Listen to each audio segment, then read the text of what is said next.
Ben, I am no political expert. I don't know any additional information from Brett Kavanaugh or from Christine Ford. But I understand optionality. And so while I see people saying Christine Ford is running out of options while Susan Collins is tweeting, I hope she changes her mind, she hasn't made up any mind. Yeah. And why on earth would she give Republicans any inkling of if she wants to do this until 10 a.m. tomorrow? The moment she does, the full-blown media blitz character assassination is going to go into high gear. Yeah. So it makes absolute strategy sense to sit on it. And also that she hasn't demanded an FBI investigation. She's asked for one. Every single thing that she's asked for is to give more information, so on Monday it won't be strictly a he said, she said. Exactly right. Yeah, I mean, it makes perfect sense for her and her attorneys to look for the best possible environment for her to come forward and make her statements and to tell her story. This is obviously an incredibly difficult thing for her to do, an experience she does not want to relive, and she doesn't want to get up there where it's just her, just Brett Kavanaugh and the all-male members of the Judiciary Committee, and they go after her. That's not a good scenario for her. It's perfectly on the Republican side. It's perfectly reasonable for her to request an investigation, to have other witnesses show up to corroborate her story, but and no reason to give in. She's not giving them an ultimatum, and that's what's getting reported. She's making requests that are completely reasonable, and I think Republicans have to take seriously, and they need to hear from her. The public needs to hear from her before this vote is taken. Let's talk about Brett Kavanaugh for a moment.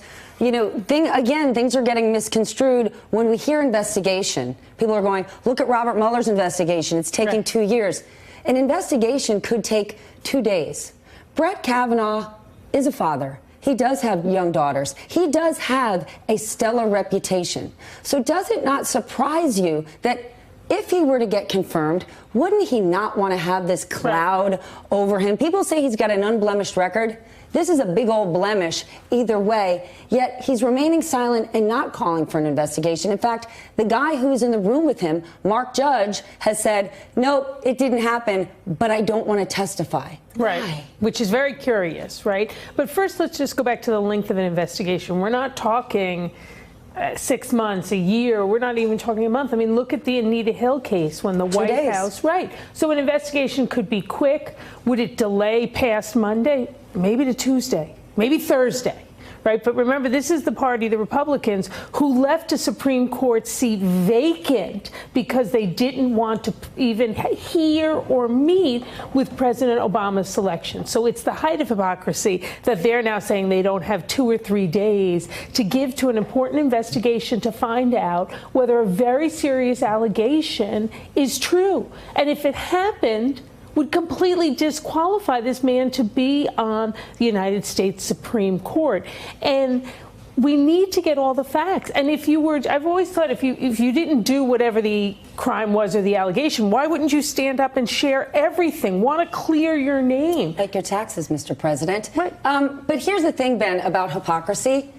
Hypocrisy is a word, sticks and stones. Republicans don't, Mitch McConnell doesn't care if you say he's a hypocrite, he's a jerk. He wants to get 2 Supreme Court justices in those seats because President Trump's true base, I don't mean the people who just go to his rallies. I mean Christian conservatives who say, I don't care what he does morally. Those judges matter to me. How important is this politically? Because we mentioned it earlier, the president has been on message and very restrained, and he very rarely does that because he knows this is his money pot. Yeah, absolutely. This is among the most critical things that any president can do, particularly this president who has a lot of problems politically and a lot of problems personally. One of his main political arguments is that I will get you conservative justices both on the federal courts and the Supreme Court. So it's incredibly important for him to get this done. At the same time, this is among the most important jobs in the world, a lifetime appointment to the Supreme Court. You cannot rush this. There's no reason to rush it. Even if you accept the argument that they have to get it done by the midterms politically, it's September. We've got plenty of time. There are days that they could do this. Okay, but guess what? There are political ramifications. So if you leave this news table, if you go out into the world and you sit down at a dinner table, someone is going to say to you, she waited decades. Why now, while everything is on the line and midterms are here? And I want to share what Chuck Grassley said about Dianne Feinstein, who had the information anonymously or privately for a few months. Take a look. Oh, I lied. I'm reading it. Excuse me. These allegations could have been raised to me or to Judge Kavanaugh. They could have been raised both within the last 7 weeks in a way that protected Dr. Ford's anonymity. Instead, you choose to sit on the allegations until a politically opportune moment. I cannot overstate how disappointed I am in this decision. He's speaking directly to Dianne Feinstein here. Does he have a point? Whether or not he has a point with Dianne Feinstein, with Senator Feinstein, is no longer the point.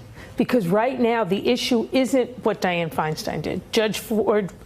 Professor Ford reached out, sent the information. She did what she felt she had to do. It's now public and she has to make another decision. You can't, if you think what Senator Feinstein did was wrong, okay, let's have that debate, but you can't hold that against Professor Ford. And I just want to, if you think Mitch McConnell blocking Merrick Garland is wrong, you could feel that way, but he still got the outcome he wanted. And I totally agree what you both were saying about the Supreme Court and how that is what the real base is about.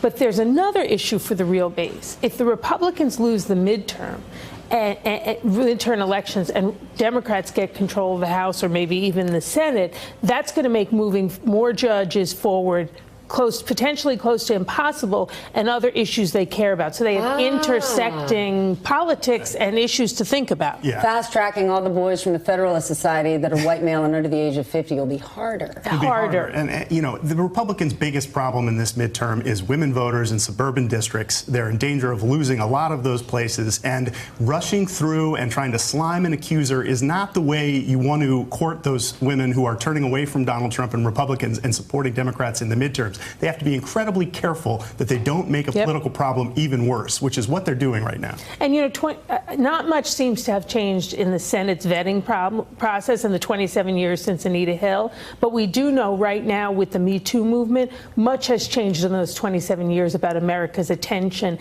and consciousness about sexual assault and sexual harassment. That's an excellent point. For days, I've been saying I don't feel like anything's changed as I look at the images of Orrin Hatch 20 plus years ago and today.